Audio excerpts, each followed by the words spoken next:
Hi అండి అందరికీ welcome to my channel Kushal's vlogs.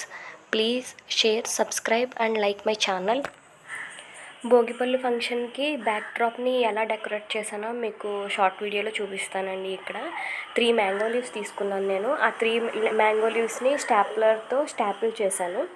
Staple చేసిన తర్వాత ఆ 3 మ్యాంగో లీవ్స్కి ఏదైనా ఫ్లవర్, మనకి ఏ ఫ్లవర్ ఉంటే అవైలబుల్గా ఉంటే ఆ ఫ్లవర్తో మనం డెకరేట్ చేసుకోవచ్చు. నేను బంతిపూలు సెలెక్ట్ చేసుకున్నాను. సో బంతిపూని ఒక నీడిల్తో దారం గుచ్చి దానికి పిన్ చేస్తాను అనమాట, అటాచ్ చేశాను అనమాట. దానికి కుట్టేసిన తర్వాత ఈ ఫ్లవరు, ఈ లీవ్స్ని తీసుకెళ్ళి నేను బ్యాక్ డ్రాప్ ఏదైతే పెట్టుకున్నానో బ్యాక్గ్రౌండ్లో దానికి స్టిక్ చేస్తాను అనమాట.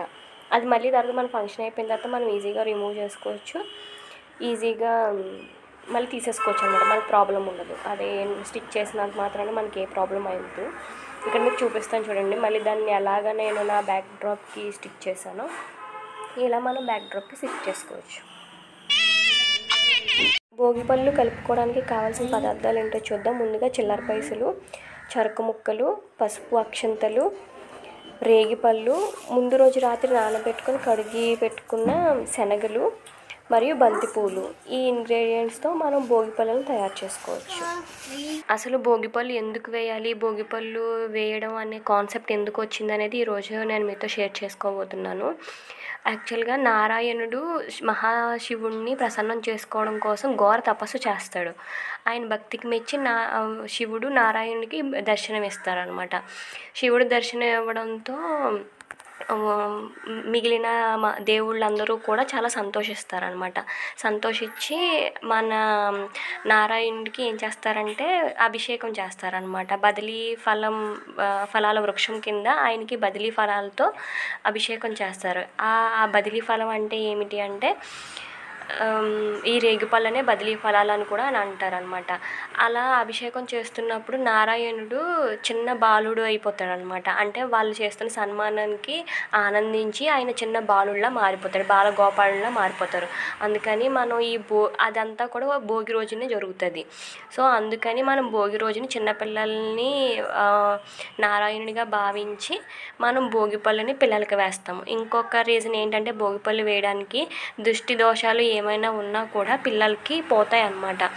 నెక్స్ట్ ఈ భోగిపళ్ళు ఎప్పుడు వేయాలి, ఏ వయసు పిల్లల వాళ్ళకి వేయాలి అంటే మనకి పిల్లలు పుట్టిన ఫస్ట్ ఇయర్ నుంచి కూడా వేయొచ్చండి. అసలు దీనికి ఆనవాయితీ ఉండాలి, లేకపోతే మాకు ఆనవాయితీ లేదు, అది ఏమీ లేదు.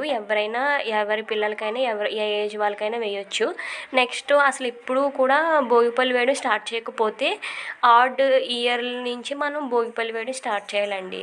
3rd ఇయర్ కానీ, ఫస్ట్ ఇయర్ కానీ, 5th ఇయర్ కానీ, 7th ఇయర్లో కానీ మనం భోగిపళ్ళు వేయొచ్చు. భోగిపళ్ళు వేయడం స్టార్ట్ చేసిన తర్వాత 3 ఇయర్స్ కానీ 5 ఇయర్స్ కానీ వేసుకోవచ్చు. కొంతమంది ఏంటంటే పిల్లలకి ఫస్ట్ ఇయర్ నుంచి స్టార్ట్ చేస్తే 11 ఇయర్స్ వచ్చే వరకు కూడా ఈ భోగిపళ్ళు వేయాలి అనే కార్యక్రమం కంటిన్యూ చేస్తారు.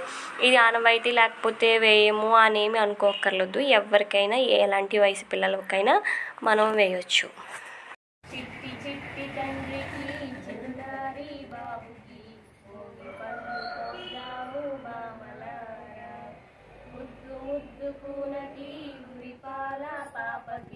భోగిపళ్ళు పోద్దాము రమలులారా, దినదినము ఎదుగు వేళ దిష్టి కళ్ళు పడరాదని దిగదుడిచి దీవించి శిరసు మీద సంబరాన చిట్టి చిట్టి తండ్రికి చిన్నారి బాబుకి భోగిపళ్ళు పోద్దాము బామలారా, ముద్దు ముద్దు కూనకి మురిపాల పాపకి భోగిపళ్ళు పోద్దాము రమణులారా.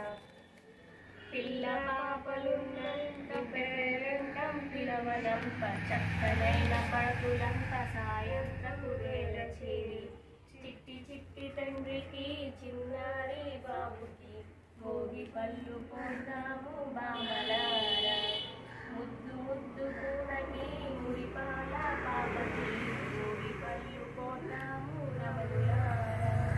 ముత్తైదులంతా కూడి ముద్దు పాపలకి ఆదిత్య హృదయాన్ని భగతి మీర చదువుతూ చిట్టి చిట్టి తండ్రికి చిన్నారి బాబుకి భోగిపళ్ళు పళ్ళు పోద్దాము మామలారా, ముద్దు ముద్దు కూనకి మురిపాల పాపకి భోగి పళ్ళు పోద్దాము రమణులారా.